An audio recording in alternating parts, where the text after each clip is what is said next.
Welcome back, WNST, Towson, Baltimore, and WNST.net. Boy, this is the season where it gets good. A 3,000-mile trip to Seattle, a bye week, and then Tom Brady coming in. And the first place Baltimore Ravens. Luke, I tell you, when the schedule comes out and you see Seattle, you see the bye, you see these 1 o'clock games, you saw Miami and Arizona sort of start the schedule, you'd look up at it and say, it's kind of where they wanted to be, right? I mean, they would have liked to have beaten Kansas City. They would have liked to have not lost to Cleveland, but we knew Cleveland would be an improved team. They didn't look improved on Sunday.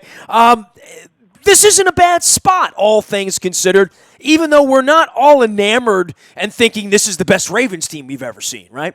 Yeah, I mean, I think there's still so much unknown about this team. When you look at the fact that they have the lowest strength of schedule in the or in the NFL to this point, tied with San Francisco, who has looked really, really good, but you kind of wonder when you haven't played the toughest competition and the teams you've beaten haven't exactly been great.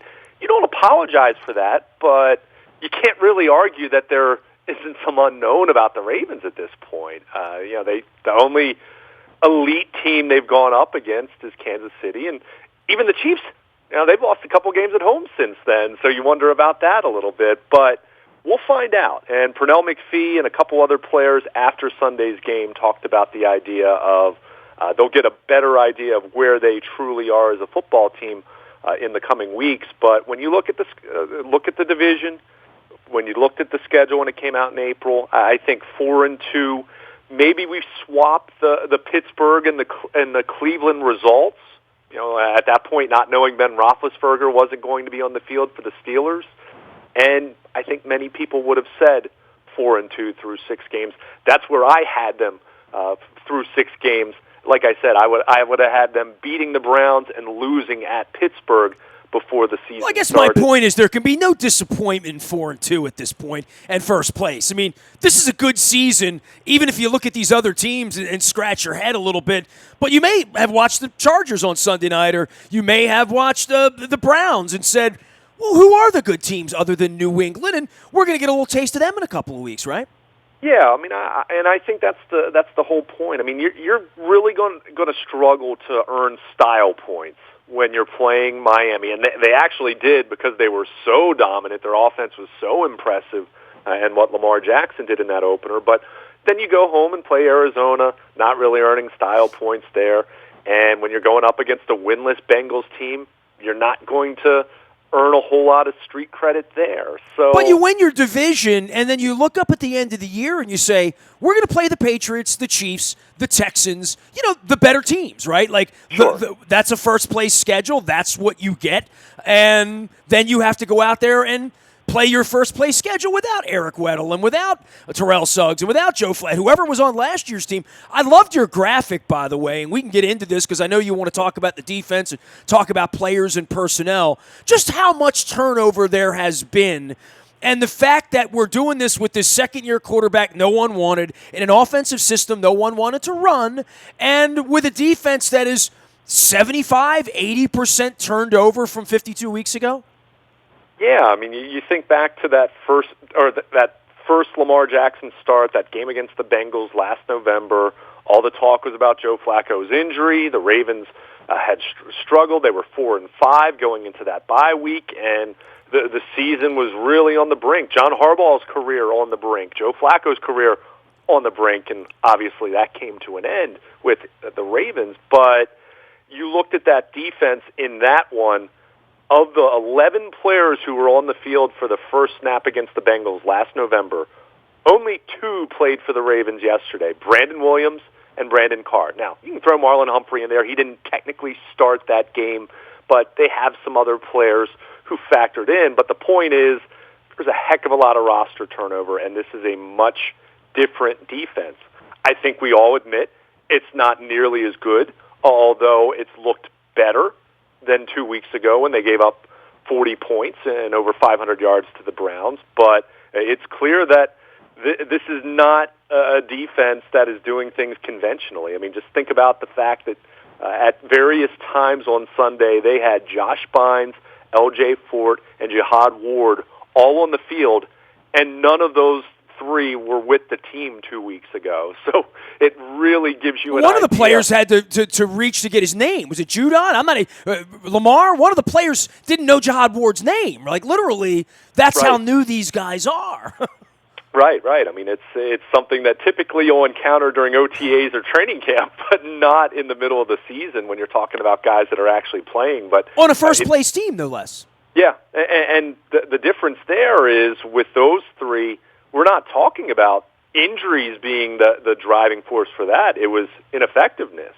We're talking inside linebacker and pass rushers. They haven't had a slew of injuries at those positions. Now, Patrick Owasso missed Sunday's game, but the point is they've had to adjust on the fly because things for them haven't gone as planned. In a perfect world, they were moving Patrick Owasso to Mike. Kenny Young or Chris Board was going to play the Will spot, and they weren't going to miss C.J. Mosley that much. Well, we saw how that worked out over the first 4 weeks. So enter Josh Bynes. Owasso gets hurt in the Pittsburgh game, and then L.J. Fort's playing on the weak side. But I'll point this out, Nestor. If you go and look at the personnel groupings that the Ravens used throughout the game Sunday, they ran a slew of plays, a slew of sub-packages where they did not even have a true inside linebacker on the field. They had pass rushers and extra defensive backs on the field. Now, maybe that doesn't work every week, and certainly it's going to be a bigger test going up against the likes of Seattle or New England or Houston or any team that's coming up on the schedule. By the way, Moeller caught that from our seats. Moeller screamed, "We don't have any linebackers on the field. Right. What's going on out there?"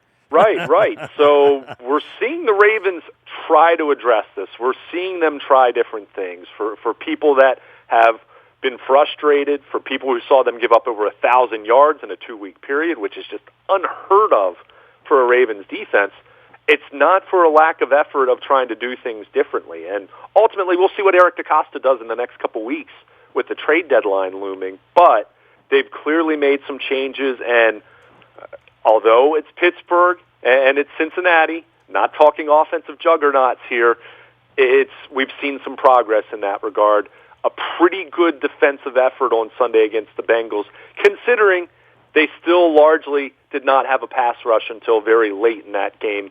That's going to be the big talking point that we'll continue to talk about as we get into the meat of this schedule over the next 7 weeks or so. But we have seen some progress over the last couple of weeks. The tackling's been better, save for a couple plays on Sunday.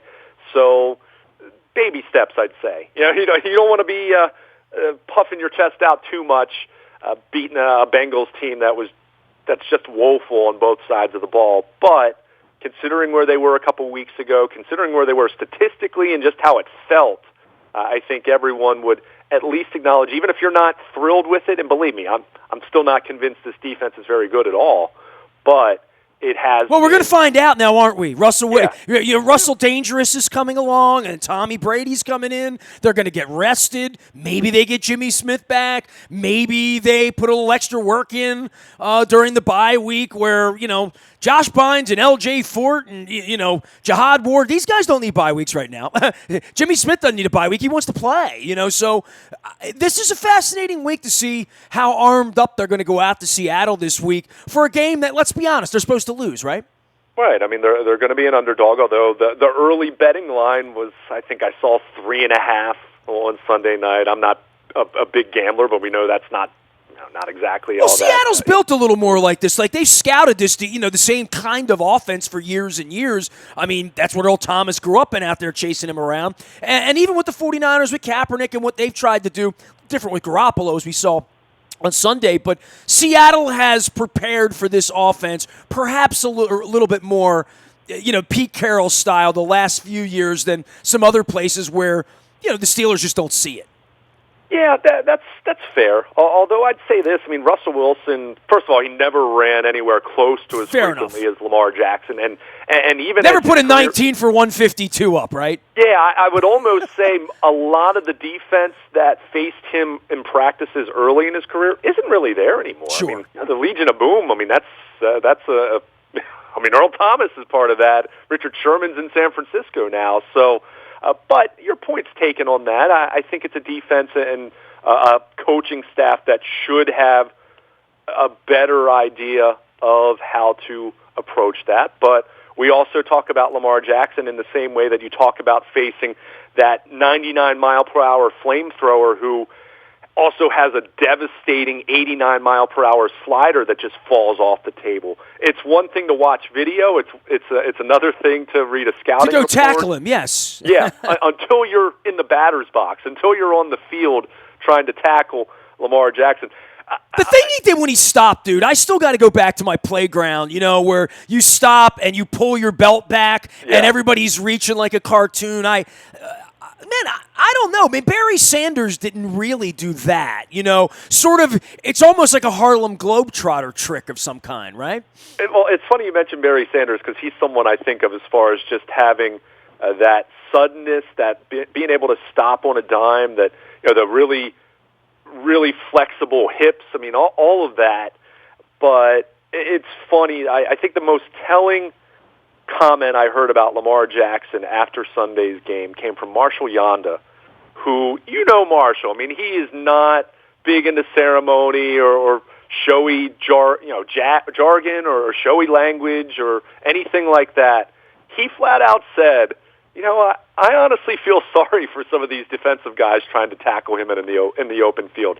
And if you know Marshall, he's not someone that's being, trying to be sarcastic or trying to talk trash and saying that. He was sincerely saying that, boy, these guys have it rough trying to tackle him. Well, he reminds you of a 12-year-old boy on a playground. Like there is that thing about him that, he's kind of drawing up as he goes along, which is the beauty of all of it because Seattle doesn't know what they're going to see, right? Like, you never know when he's going to stop and when he's going to start. And I don't know how you coach it other than what they coach you up in southeastern Pennsylvania, which is keep an eye on his belt. He's not going anywhere without his belt. And that's kind of hard to do when you're watching feet, you're watching arms, you're trying to bat the ball out, and then you're trying to deal with the fact that he's faster than you are, no matter who you are. Right. I think the key is not just that, but just having the discipline to be where you're supposed to be as far as gap control, how your fits in the run game, all of that.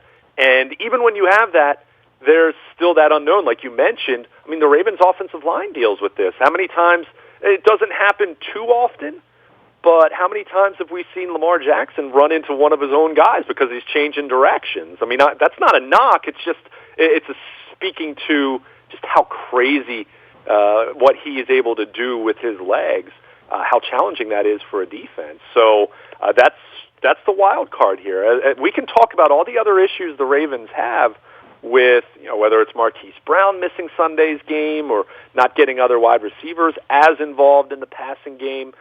We can talk about the defense with the pass rush or inside linebacker or injuries in the secondary. But it really comes down to it. You know why the Ravens have a chance in any of these remaining games? It's because they have number 8 at quarterback and what he's able to do, and it's how unique it is. That's not to say he's going to go out there and be an all-pro MVP caliber player every Sunday, but he's going to give them an element that is so unique to the rest of the league that every one of these defense is much better than Cincinnati. Defense is much better than the Dolphins or much better than the Arizona Cardinals, but all of them right now look at Baltimore on their schedule, and what's the first thing that they're saying? How are we going to keep Lamar Jackson from killing us in that game?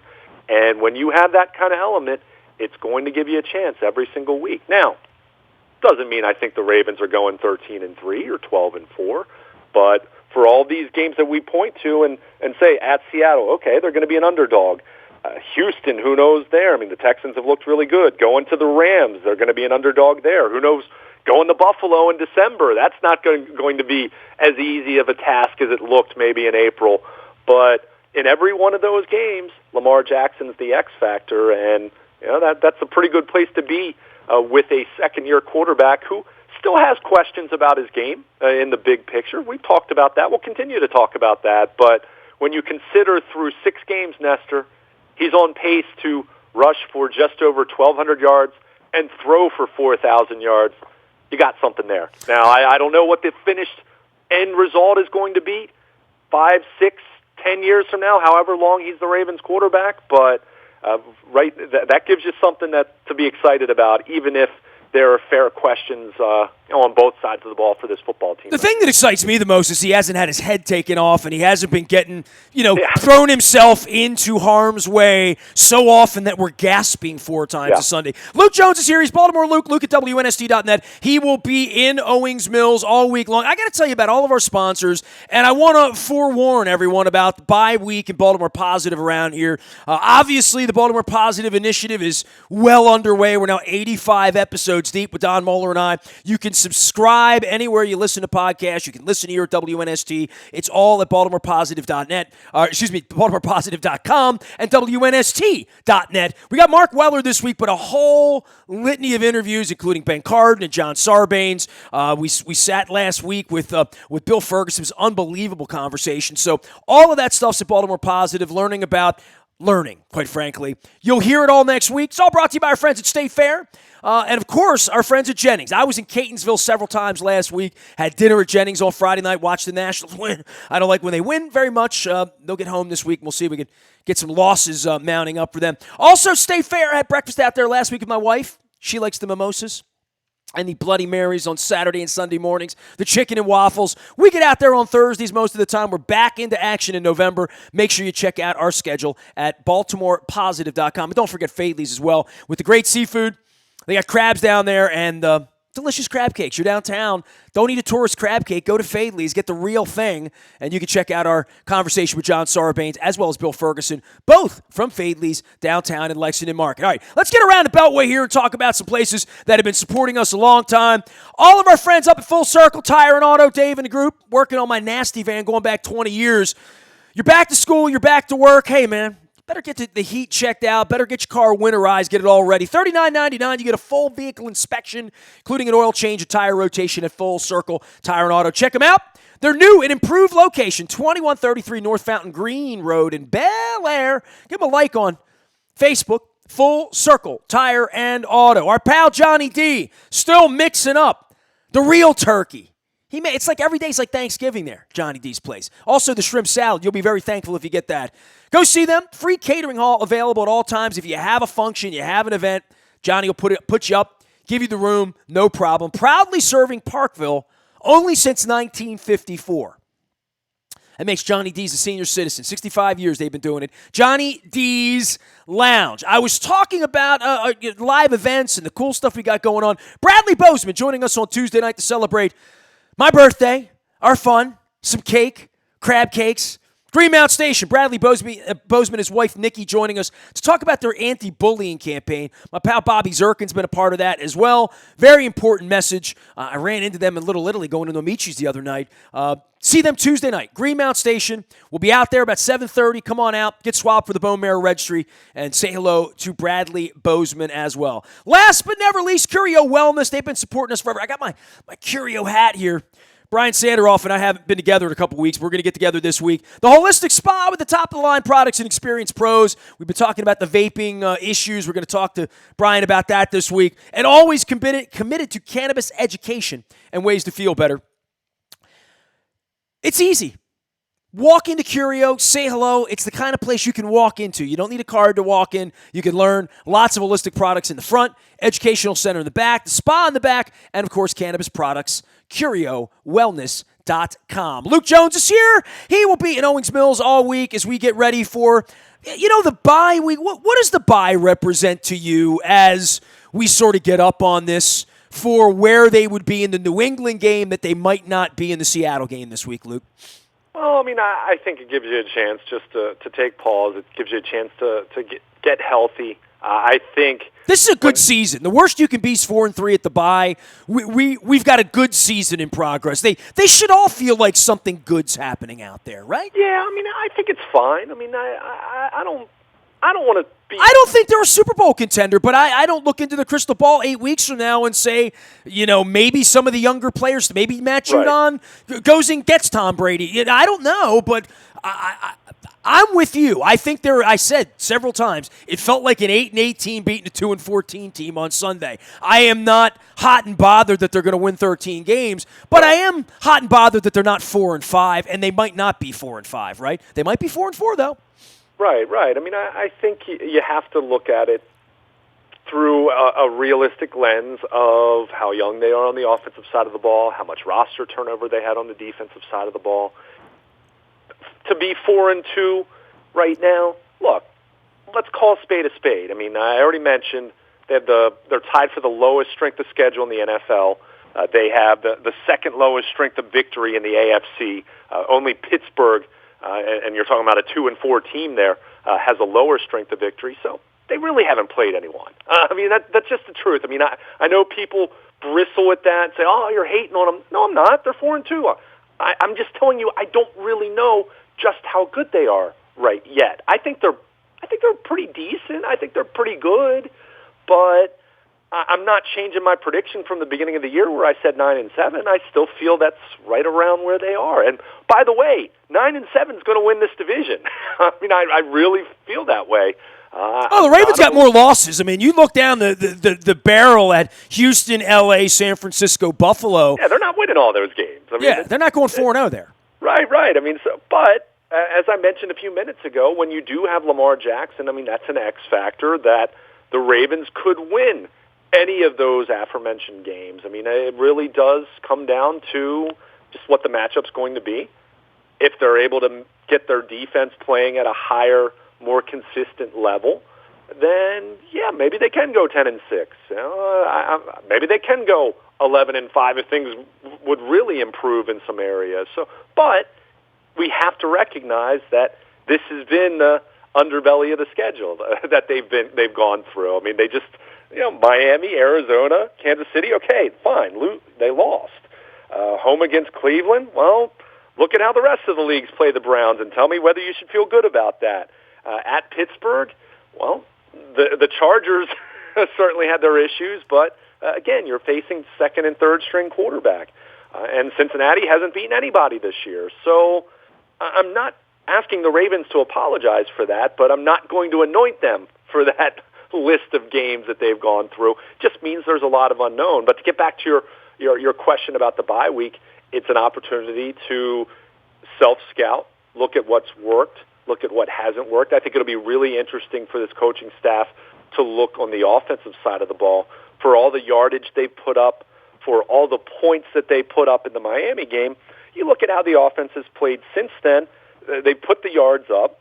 Statistically it looks good, but in just about every game since the Miami game, you can point to a pretty significant stretch in those games where they didn't score a whole lot of points. So is there something that they're doing from a play calling standpoint? Is there something that they need to lean into a little bit more and try to steer away from something else that they've been trying to do that isn't working as well? And I'm speaking just in general terms there.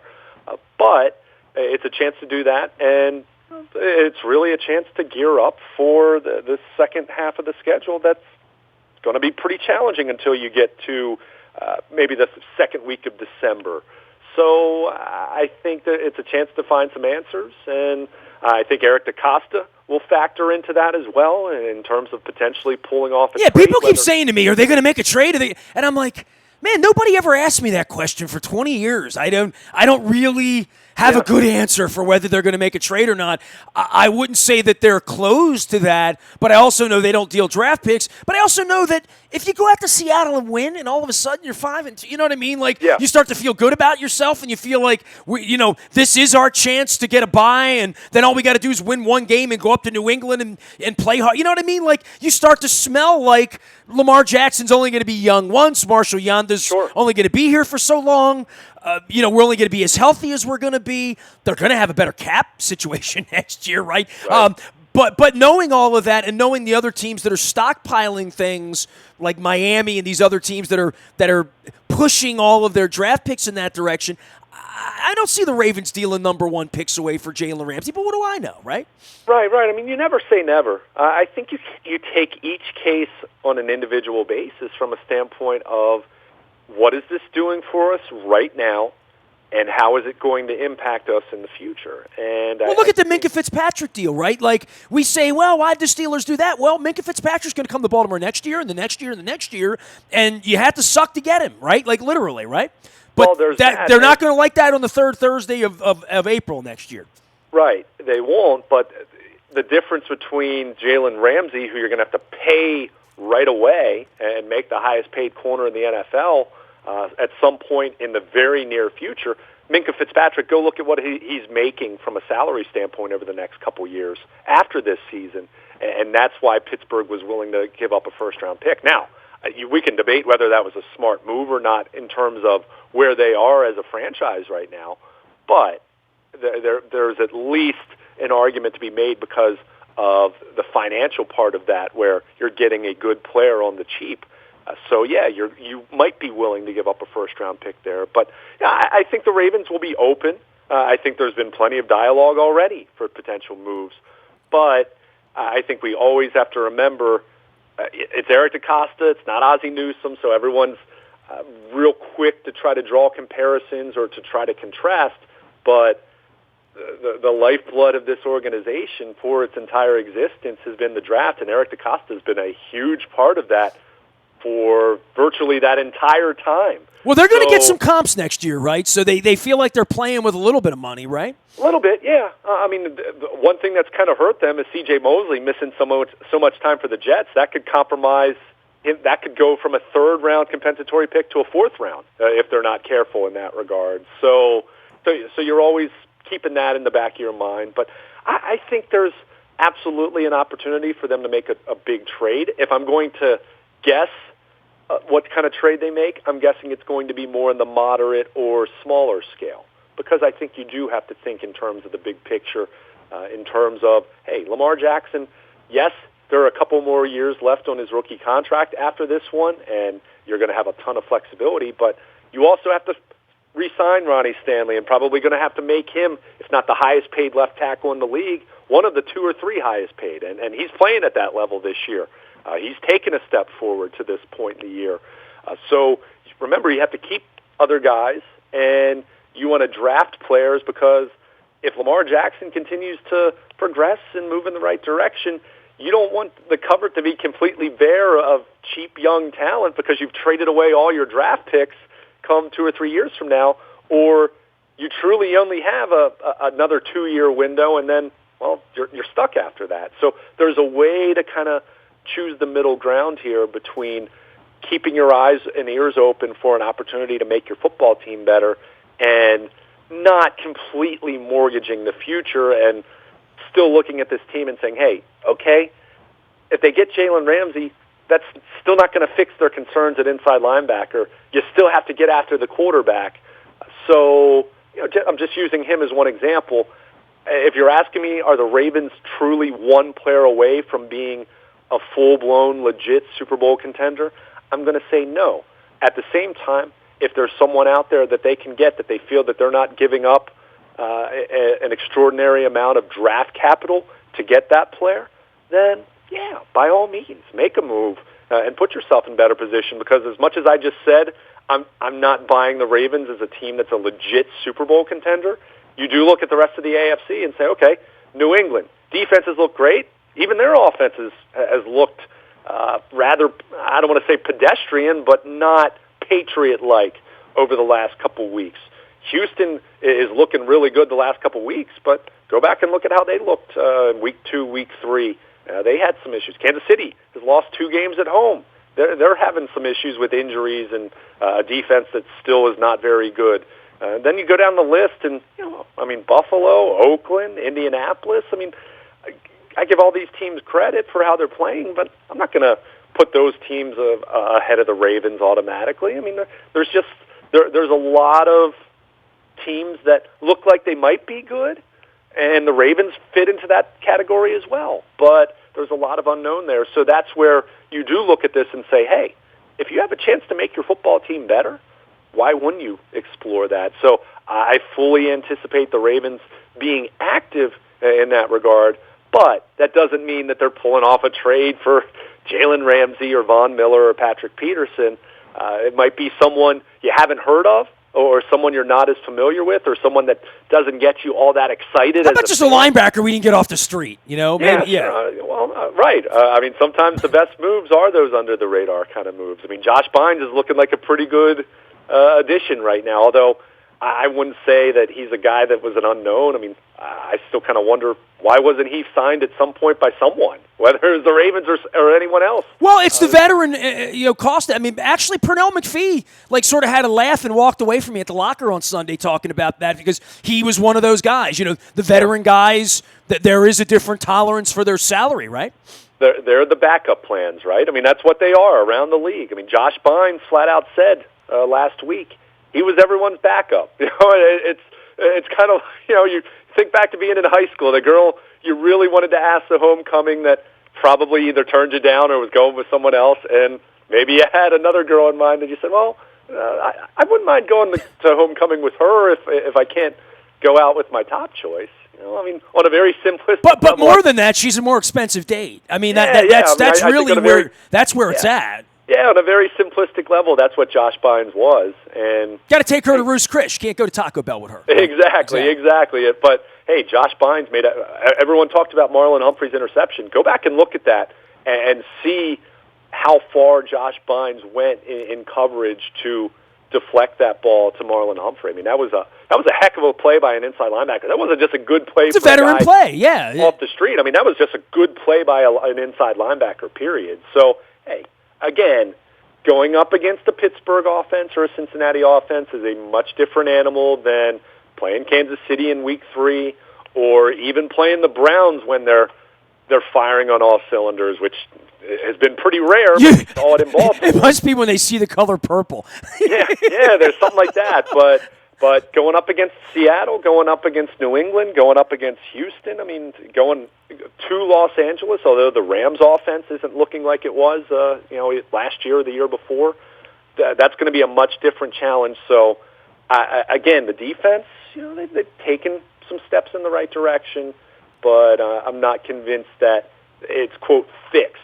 What I will say, and I thought this 2 weeks ago when we were talking about it and everyone was thinking the sky was falling, I never thought this defense was truly a bottom 5 kind of defense like they were playing at that point. So no, because we've seen Miami and we've seen bad teams. I mean, I think some of this is regression to the mean, and I think the rest of it is going to be, hey, they're going to see a higher level of competition, and we'll see what they're made of. And you made the point a little bit earlier, but you hope, if not this week, you hope by New England and coming out of the bye that you have Jimmy Smith back on the field, and at least the cornerback position is looking more encouraging if you can get him back. Still going to be questions in that secondary, of course, but if you can get him back and playing at a higher level opposite Marlon Humphrey, then you don't need to have as many Maurice Kennedy, Justin Bethel types on the field like we saw on Sunday afternoon. Lots of guys catching passes. We're going to talk some offense, some Lamar. We're certainly going to get into Seattle this week. Luke's going to be out in Owings Mills all week. You can find in Baltimore Luke out on Twitter, as well as Luke at WNST.net. Got to give some love and out onto the Beltway to a bunch of our sponsors. We got Baltimore Homecoming this week, Baltimore Positive around town, bye week next week. You'll be checking out all my Baltimore Positive stuff. Big thanks to our friends at Hammer & Nails, the Ultimate Man Cave Nirvana. I'm not wearing my Hammer & Nails shirt today. I'm wearing my Chicken Palooza Royal Farm shirt here today. But Hammer & Nails out in the Owings Mills Town Center. Manicure, pedicure, TVs, adult beverages, a hot towel, shave, relax. Say hello to our friends at Hammer and Nails, ampersand Nails. Check them out. They're out in Owings Mills. The Ultimate Man Cave Nirvana. Also, our friends over in Essex, brewing up breakfast, lunch, bands, and every Thursday night steak dinner for just $11.99. Our pals at Pat Rick's, our old stomping grounds over in Essex. Great bands, never recover. The food, the music, the great bar where everything is fresh and tasty. Tacos on Monday, shrimp on Tuesday, wings on Wednesday, and steak dinner on Thursday night. Patrick's in Essex on Eastern Avenue. Hey, I've got the lava lamp here to honor the Hawaiian expedition. It's the magma and the lava. Sporticulture, my man Court, going to check in with me in a couple of weeks as well. Now, they do flowers, but they also do novelties. You can get this at Poor Boys as well. You can get any of these Raven novelties at Poor Boys. But once the lava hits a certain time, I've never had a lava lamp. I'm 51 years old, never had a lava lamp till now. So I am fascinated by it. My cat doesn't like it maybe because it's hot. But Sporticulture, lava lamps, flowers. I got to get some flowers in here when we get back because my cat wants to eat them. Lee Tessier sponsoring the Lee Tessier team hotline here. They can give you an instant cash offer on your home. Get your home sold guaranteed at a price and a deadline you agree to. No risk to you, and he'll let you out of the contract at any time. Known Lee a number of years. They've been doing it for a long time. LeeTessier.com or give him a call, 410-638-9555. See him up in Bel Air, but they're all over the area. LeeTessier.com. I mentioned Royal Farms. I'm wearing my Chicken Palooza shirt. The waffle sandwiches now available at all Royal Farms. Wide variety of choices: sausage, egg, cheese, scrapple. I don't eat scrapple, but you can. Egg and cheese, chicken. That's my jam there. Chicken, egg, and cheese sandwich breakfast. That's perfect. For a limited time, just $3.49 each. Get your taste buds to Royal Farms. Pump some gas like I did on my way up to Pittsburgh last week. Last but never least, I'm wearing my Cole Roofing hat. I'm also wearing my Keep Preakness in Baltimore pin. I'm trying to get that up to the camera. Cole Roofing, Gordian Energy, they've been doing it almost 101 years. Only 100, but it'll be a 101 very soon. Don't let it goof on your corporate roof. You got a big roof space. Let the folks who do the biggest projects in the area do yours. Cole Roofing, let them give you an estimate. Let them get you winterized. Sponsor of our community and charity series. And the visionary of all things togetherness. Cole Roofing and Gordian Energy. Luke will be back. He'll be in Owings Mills all week. We're going to be around all week. We got Baltimore Positive, Baltimore Homecoming, and a trip to Seattle. Do I sound like I need coffee? I don't think so. We are WNST.net, AM 1570, and WNST Towson, Baltimore, and we never stop talking Baltimore sports.